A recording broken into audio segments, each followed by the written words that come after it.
Hello, welcome back to the channel. I believe in the last video we left off with another measure of uncertainty that was similar to all the measures of uncertainty that we'd gone through in the last few videos. It was something that was happening all the time because I didn't have a source of income. And at the same time, I was in too good a shape to be in hospice houses or in nursing homes. I didn't belong there according to the rules. So eventually, I was going to get a visit from doctors and social workers telling me that they were looking for another place for me to live, with prospects that were not very promising if I were to read their faces correctly.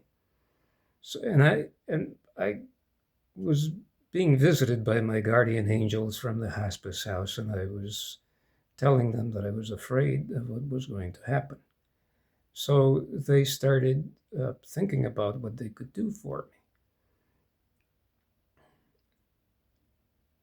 What eventually happened was that one of those guardian angels said that she had a house that was uninhabited and that I was welcome to use it. It was a little more complicated than this, but uh, because of the situation that they were in, it was going to be, I was not only welcome to use it, but it was, it would, I would be doing them sort of a favor if I moved in there for a short period of time. So when the social worker and medical personnel from the new nursing home where I was came to see me to tell me, look, we're looking at finding you a place to live because you can't stay here anymore, I was able to come back with, yes, I realize that. And guess what? I beat you to the punch. I have a place where I can go that I think is going to be fantastic for me. So that's what happened. It was amazing. I mean,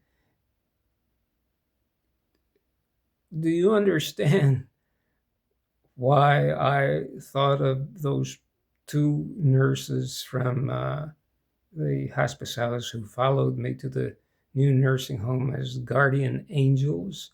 I mean, letting me live in one of their properties. That was just fantastic.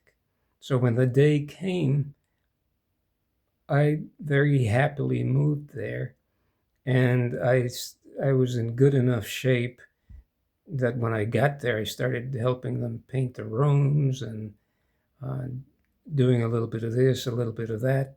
Eventually, we stopped making improvements to the new property, and I was just left there. And I was very happy there. It was a farmhouse, a small farmhouse that had belonged to the father of my guardian angel's uh, husband, who had passed away. And now it was empty. The property was just collecting taxes that they had to pay. And I don't understand what the procedures were there for taxes, but it was convenient for them to have me there. It was very convenient for me to be there. I now had access to some of my funds that I had lost before I went into the hospital, and I was able to pay for utilities. So I paid for utilities, and everyone was fairly happy, at least at the beginning. I remember how beautiful it was to be there. Another thing that happened that was just beautiful, I mean, just magnificent as far as I was concerned, was that we all, my guardian angels and myself, started thinking, well, maybe it's time for me to get a car so that I don't have to depend on everyone to drive me around to run errands, go to the store, and things like that. So my guardian angel's husband took me, they started looking for cars for me. They finally found one that was really nice, really, for the price it was. And we went over there. I went to the bank, got a money order, bought it, and now I had a car and an apartment. How about that? How nice was that?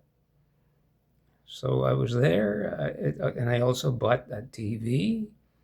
I bought furniture, and it was just, I don't know. It was just, everything was starting to feel normal again, except for one thing. My medications were very expensive. And in order to find out, well, I wanted, that was something that I had to worry about now. How was I going to pay for my medications and for my medical care? Well, enter the Veterans Administration. I had put in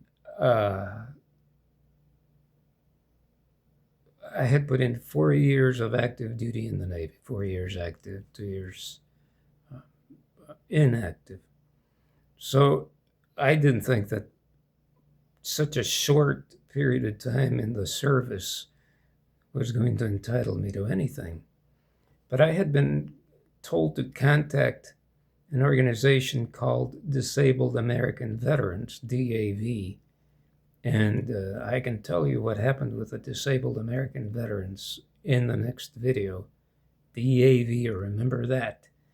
DAV, Disabled American Veterans. If you have an opportunity to help them, please do, because they helped me a lot, and they're still helping me, as far as I'm concerned, because they put me in contact with the Veterans Administration, and through the Veterans Administration, I was able to pay for just about anything.